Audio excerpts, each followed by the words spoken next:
Hi hello అండి, నేను మీ Shweta. Welcome to my YouTube channel అమ్మాయి గారి వంటలు. Today recipe is motichoor laddu. Very simple and easy ప్రాసెస్లో మోతీచూర్ లడ్డూని ఎలా ప్రిపేర్ చేసుకోవాలో చెప్తున్నాను. మరెందుకు ఆలస్యం, let us start the recipe.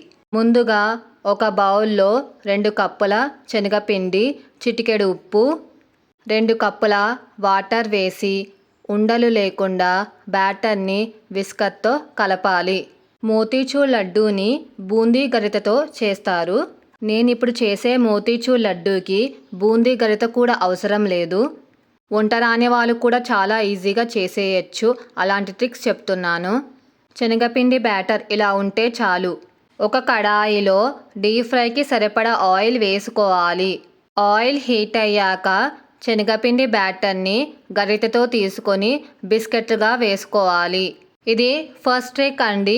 ఇందులో బూందీ గరిటె యూజ్ చేయడం లేదు. ఇలా సింపుల్గా చేసుకోవచ్చు. మంటను మీడియం ఫ్లేమ్లో పెట్టుకొని బిస్కెట్లు ఒకవైపు కాలాక రెండో వైపుకి టర్న్ చేసి కాల్చుకోవాలి. బిస్కెట్లు గోల్డెన్ బ్రౌన్ కలర్ వచ్చాక వేరే బౌల్లోకి ట్రాన్స్ఫర్ చేసుకోవాలి. సెకండ్ ట్రిక్ అండి. బిస్కెట్లను చిన్న చిన్న పీసెస్గా తుంచుకొని మిక్సీ జార్లో వేసుకొని కోర్స్గా బ్లెండ్ చేసుకోవాలి. చూడండి, బూందీ గరిటెతో చేస్తే కన్సిస్టెన్సీ ఎలా వస్తుందో అలానే వచ్చింది. ఒక గిన్నెలో 1 కప్ షుగర్కి 1 కప్ వాటర్ వేసుకోవాలి. ఇక్కడ కొలతల ప్రకారం తీసుకోవాలి. అంటే 2 కప్పుల శనగపిండికి 1 కప్ షుగర్ తీసుకోవాలి. సగానికి సగం తీసుకోవాలి. చక్కెర పాకం ఈ కన్సిస్టెన్సీ వస్తే చాలు. ఫ్లేవర్ కోసం 1 టేబుల్ స్పూన్ ఇలాచీ పొడి, ఫుడ్ కలర్ వేసి గరిటెతో కలుపుకోవాలి. తర్వాత కోర్స్గా బ్లెండ్ చేసుకున్న బూందీని కొద్ది కొద్దిగా వేసుకుంటూ గరిటెతో కలుపుకోవాలి.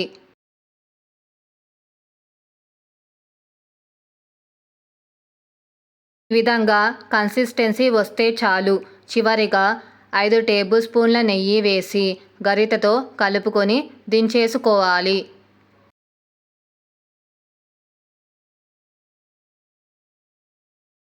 బూందీ బ్యాటర్ వేడి మీద ఉన్నప్పుడే ఇలా లడ్లులా చుట్టుకోవాలి.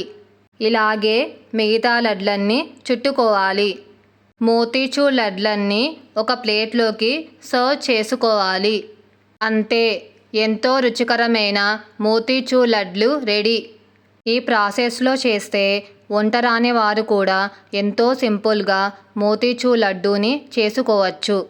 చివరిగా మోతీచూర్ లడ్ల మీద వాటర్ మిలన్ సీడ్స్తో గార్నిష్ చేసుకోవాలి. నేను చెప్పే ట్రిక్స్ ఫాలో అయ్యి మీకు ఈ రెసిపీ నచ్చితే ఒక లైక్ చేయండి. మీ లైక్ నాకు బూస్టప్ని ఇస్తుంది. అలాగే మీ ఫ్రెండ్స్కి, రిలేటివ్స్కి షేర్ చేసి మరిన్ని వీడియోస్ కోసం ఛానల్ని సబ్స్క్రైబ్ చేసుకొని ఫీడ్బ్యాక్ రూపంలో నాకు కమెంట్ చేయండి.